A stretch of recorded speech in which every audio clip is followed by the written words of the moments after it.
Inspirational story in Hindi. इस भाग में कुछ ऐसे व्यक्तियों के जीवन प्रसंगों को लिया गया है जो सचमुच आपको जीवन में आगे बढ़ने हेतु प्रेरित करते हैं, प्रोत्साहित करते हैं तथा आपकी सुषुप्त ऊर्जा को पुनः जागृत कर उन्हें प्रगति पथ पर प्रशस्त होने की हिम्मत प्रदान करते हैं। जो मुस्कुरा रहा है उसे दर्द ने पाला होगा, जो चल रहा है उसके पाँव में छाला होगा।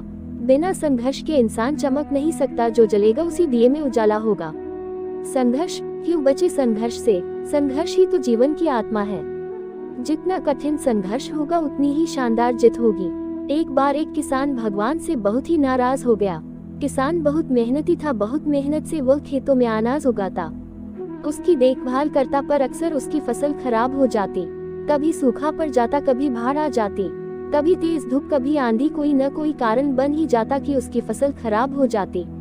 एक दिन वह किसान गुस्से में आसमान की ओर देखकर भगवान से कहा, हे ईश्वर, आपको लोग सर्वज्ञता मानते हैं कि आप सब जानते हैं, कहते हैं कि आपके इच्छा के बिना एक भी पत्ता नहीं हिलता, पर मुझे तो लगता है कि आप छोटी सी छोटी बात भी नहीं जानते।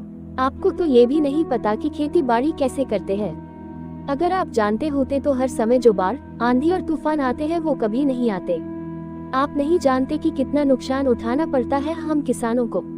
यदि आप मेरे हाथ में ये शक्ति दे दे कि जैसा मैं चाहूँ वैसा मैं मौज कर दूं, फिर आप देखना मैं अन्य के भंडार लगा दूंगा।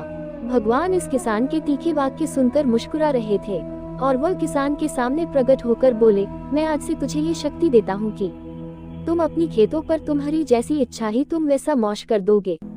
मैं बिल्कुल भी दखल नहीं दूंगा, तुम्हारी इच्छा से सब कुछ होगा। किसान बहुत खुश हो गया। किसान ने गेहूं की फसल अपनी खेतों में बोई। जब उसे लगा कि खेतों को धूप चाहिए तो खेतों को धूप मिले, जब पानी बरसना चाहिए तभी पानी बरसा। आंधी, तूफान, बाढ़ कुछ भी उसने अपने खेतों पर आने नहीं दिया। किसान के खेत में इस वर्ष ऐसी फसल हुई जैसी कभी नहीं हुई थी। हरी भरी लहलहाती फसल, मन ही मन वो बहुत खुश हो गया और सोचने लगा, अब सबूत के साथ दिखाऊंगा भगवान को कि इसे कहते हैं शक्ति का सही उपयोग। मेरी सफलता देखकर उन्हें अपनी नियम जरूर बदलने पड़ेंगे। कुछ दिन गुजरे, फसल कटने को तैयार हो गए।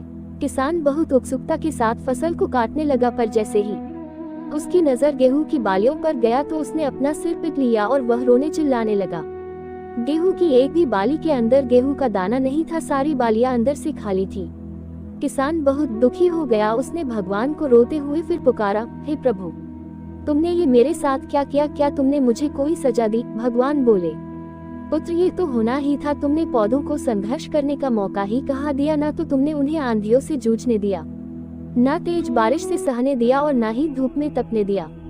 एक भी चुनौती का सामना तुमने उन्हें नहीं करने दिया।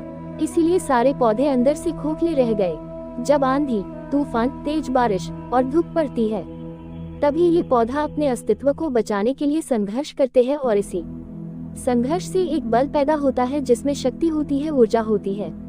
और यही ऊर्जा पूर्ति तेरे गेहूं के दानों की तरह जो नहीं फूटी, तूने उन्हें कठिन परिस्थितियों से गुजरने ही नहीं दिया जहां उनके अस्तित्व का जन्म होता।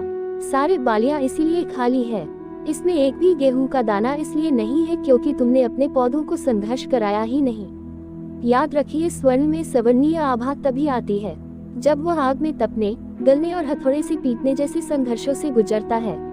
कोयले का टुकड़ा हीरा तभी बनता है जब वह उच्च दाब और उच्च ताप की मुश्किल परिस्थितियों से गुजरता है। इसी तरह यदि हमारी जिंदगी में कोई संघर्ष ही ना हो, कोई चुनौती ही ना हो, तो हम भी गेहूं की बालियों की तरह खोखले रह जाएंगे। कोई अस्तित्व नहीं होगा हमारा।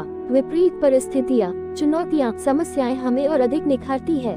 यदि जीवन में कठिन परिस्थितियां और चुनौतियां आए तो घबराना मत, बल्कि सामना करना, विश्वास करना कि आप और अधिक निखर जाओगे और अधिक मजबूत बन जाओगे। किसी ने कितना सही कहा है, जिंदगी जीना आसान नहीं होता, बिना संघर्ष कोई महान नहीं होता।